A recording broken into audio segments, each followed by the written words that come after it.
Hello everyone. Welcome back to my setting.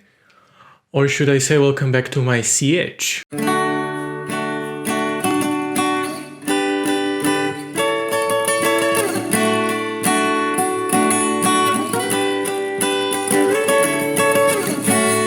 So today I will be doing something new for this channel, which is to unbox this awesome birthday present that I received, which is the Dune tabletop board game. Oh, that was redundant. And it's actually a reissue of the classic Dune role-playing game from the 70s. So it will be interesting to see the artwork, how the artwork, how are the kind of flavor texts and rules are displayed, how many moving parts does it have, and what can you expect in a box such as this one. And a shout out to my friend Daniel, who bought me this with my friend Mihaela for my birthday. So you're the best. So let's see what's inside. So let's see. Hopefully I'm in focus.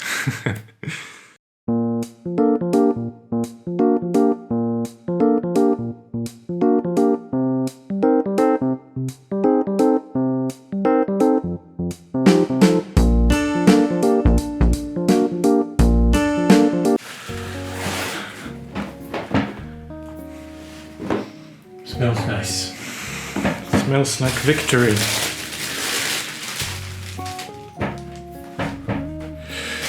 Okay, let's see what's inside. Oh, first of all, let's see from the close how it looks. It has that lovely, not the modern glossy design that I'm not the biggest fan of, but more of a 70s acid creative vibe to it. It says on the front side, it says, a game of conquest, diplomacy and betrayal. The spice must flow. Dune. 2 to 6 players, and one round of the game is 2+ hours of play. And it was designed by Bill Eberly, Jack Kittleridge, and Peter Olotka. And this is the back side. Hopefully you can see the details. And it says, imagine you can control the forces of a noble family, guild, or religious order on a barren planet, which is the only source for the most valuable substance in the known universe. Imagine you can rewrite the script for one of the most famous science fiction books of all time. Welcome to the acclaimed 40-year-old board game, which allows you to recreate the incredible world of Frank Herbert's Dune. In Dune, you will become the leader of one of 6 great factions. Each wishes to control the most valuable resource in the universe, melange, the mysterious spice only found at great cost on the planet Dune. As Duke Leto Atreides says, all fades before melange. A handful of spice will buy a home on Tupil. It cannot be manufactured, it must be mined on Arrakis. It is unique and has true geriatric properties. And without melange, space travel would be impossible. Only by ingesting an addictive drug can the guild steersmen continue to experience visions of the future, enabling them to plot a safe path through hyperspace. Who will control Dune? Become one of the characters and their forces from the book, and you decide. So there's that. It says what the box contains. Contains game board, rule book, quick start guide, 6 player shields, 6 player sheets, 2 battle wheels, 111 cards, and 324 tokens. Okay, so let us start. A noisy game. So nothing on the inside, a basic carton box. But what do we have here? Here we have, let's see, these are, I presume, no, not character sheets. This is the quick start guide. And let's say it has some of the basic descriptions on the noble houses. So like we have the Atreides, Harkonnen, Bene Gesserit, Spacing Guild, the Emperor, and the Fremen, kind of the main factions. And these are the quick start rules. Then we have, let's see, what's that? Those are setups. Oh yeah, so like the map, how the map works, the deck of cards, what does the deck of cards do, what does each character do. So that's intriguing. And something called Battle Wheel. But we'll see about that. Let's put this aside for now. Next we have a rule book. So this is a rule book and it's really nice. I kind of want to hang it on my wall. And yes, now we have a preface. There's a preface inside with assuming, let's see, Dune, the very name conjures up desolation. Desert sandscapes cover most of the planet's surface, broken only by giant rock ridges. Giant sandworms, a quarter-mile long, live beneath the sand and attack any who linger on it. Human life exists in a few scattered places. Yes, we all don't know that. It says here that death on Dune never need be tragic. The dead are routinely rendered up for their body's water, so that life on arid planet may continue. And even one surviving cell of an individual may be cultured by the Tleilaxo technicians until the original person is regrown. Yes, the infamous Golas of, well, spoilers, Duncan, Idaho. Okay, and these are factions. This is an interesting interesting style because the artwork, especially on the Baron, I don't think I saw Baron depicted that way. It looks a bit like the actor from the miniseries, just a smidge. But Liet looks super different. Hold on, if you can see how Liet looks. So this is Liet, the imperial ecologist, planetary ecologist, pardon me. So it has a bunch of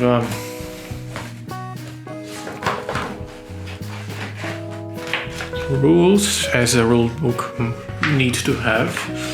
Graphs, descriptions, you know the drill. Let's put it aside for now. Oh yes, these are the I think the character walls or whatever they were called. So Bene Gesserit, Fremen represented by Liet, and Bene Gesserit was represented by, of course, Modern Nahayam. Spacing Guild presented by the navigator Edric, which also this illustration of Guild Navigator is somewhat new for me. And Shaddam, yeah, that's more in line with what I'm used to. And the Baron, Harkonnen, and Paul Muad'Dib looking a bit like Prince Valiant, but I guess it's a 70s thing. And the crest of Atreides is a bit different as well. So these are sheets with abilities for each faction. So what each faction has as a, I guess, as a sort of a racial or a faction bonus. For example, Bene Gesserit has an advantage of prediction and spiritual advisors, and the voice, of course. So you can, for example, with the voice, you can do what it says you can do as you wish with respect to one of the cards the opponent plays in their battle plan. So you can choose if they play or don't play a specific weapon or something along those lines. Let's put that aside too. Then, for example, for Fremen, one of the advantages is Shai Hulud, and it says if Shai Hulud appears in a territory where you have forces, they are not devoured, which is, quite handy. If you can call the worm sign, see the worm sign, and Space Guild, and it has this really nice minimalistic logo from the Lynch movie. I'm not the biggest fan of the Lynch's version, but some of the designs in that movie are actually quite stunning, especially the navigator's scene and this logo they come up with. I've always been a fan of that, if not the whole movie at large. And the Harkonnen, who have advantages like Sardaukar and, money. You have access to great wealth. That's the Emperor. They have the access to great wealth. I saw Sardaukar and I instantly connected, since in the book the Emperor is working with the Baron behind the scenes and supplies him with Sardaukar Imperial troops to help with his cause of killing Duke Leto Atreides. Okay, so that's that. Those are those. I believe those are, yes, like the soldiers. And I guess the color and the stars, and I think the bottom ones are probably Sardaukar, and I think this might be Fremen because of the knives. And these are, I guess, modifiers for those. And now this is interesting. This looks cool. This is Battle Wheel, Leader or Cheap Hero. And you have Duncan Idaho, Dr. Yue, the traitor, Gurney Halleck, Lady Jessica, Tufir Hobot, Lady Fenring, Mother Ramallo, or Princess Irulan. I've always been a fan of her writings at the beginning of each chapters. If what I'm saying is, if Princess Irulan were a published author, I'd read her work, which is, I guess, sort of a compliment to Frank Herbert. What else do we have here? Another battle plan, this time for battle wheel, for the Emperor. And this one is, these are some of the smugglers and Fremen, and hold on if you can see this. So the smugglers and some of the Fremen. We have Stilgar, Jamis. It only now occurred to me, since the whole incident with his wife and Paul, I've never actually pictured how he would look like. I mean, there has been a movie and all that, but still. I wonder who is going to portray him in a new movie, if we come to that. Chani looks like an X-Men character. She looks like Jubilee or something. Yeah, but it's not bad. And Stilgar looks like he has a bit of a Kurt Russell vibe. Who else we have? Beast Rabban actually looks a bit older than I would have imagined. He looks of the same age as the Baron. But I digress. Now let's see the actual board for the game. The titular board game. Okay, now that's massive. Let me tell you, that's massive.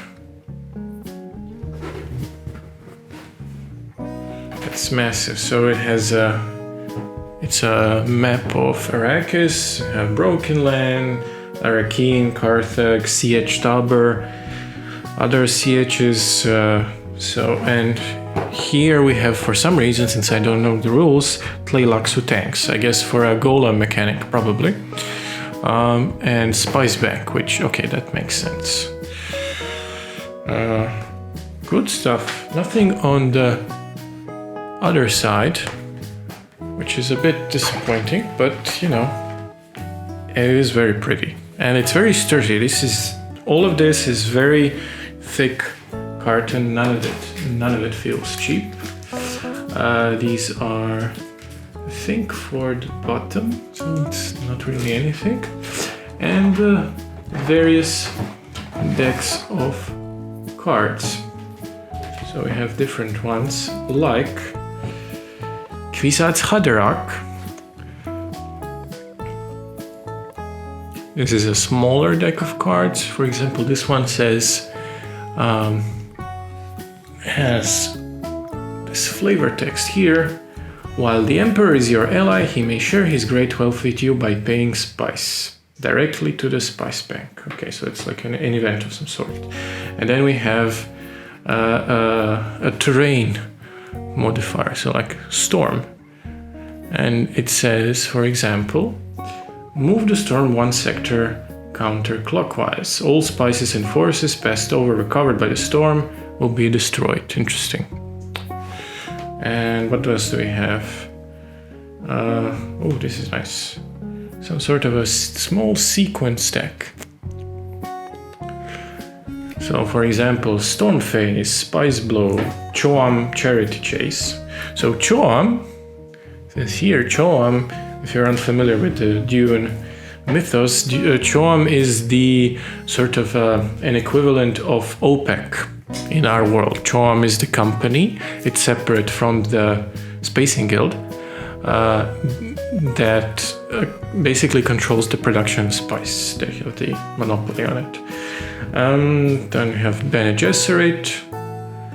Prediction. This is a very Art Deco a bit design here. I dig it. Game 1 in turn 1. Prediction. How quaint. Yes. And then we have Traitor. I bet Dr. Yue is in there. Well, Emperor, Traitor, Bashar card. And what else do we have? Spice cards. These designs are so nice. They're not very opulent, not very over the top, but they're so nice. We have, what does it say? For example, add 12 spice to Cielago South. Very nice. And the last deck is for weapons. And it has this emblem with treachery. And for example, this has Lasgun. And which I hope that there is a mechanic of a big mutually assured destruction. So essentially, the reason why they have Lasguns in Dune and knives, and they don't use laser weapons and weaponry exclusively, is because the personal shields they have, those force field thingies, have an unwanted reaction when they are shot upon by a lasgun. So if you have a shield and somebody shoots you with a laser, it can cause a nuclear reaction, atomic reaction, and both you and the person who shot at you and everything else in a vicinity just goes to smithereens. And that's why they use knives. That's why Paul, for example, trains with a knife, because knife is slow enough so it can penetrate the personal shield, because it's not a ballistic weapon. And that way it kind of also gives an excuse to use knives and swords and stuff, which is always cool, even if it's a sci-fi setting. A deeply feudal setting, which is why a board game like this is cool, because you have houses and stuff. And it really lends itself to a political intrigues. So that was that. Like I said, I don't usually do unboxings and stuff like that, but this is Dune, and I love Dune. And thank you everyone for watching, and see you next time. Bye.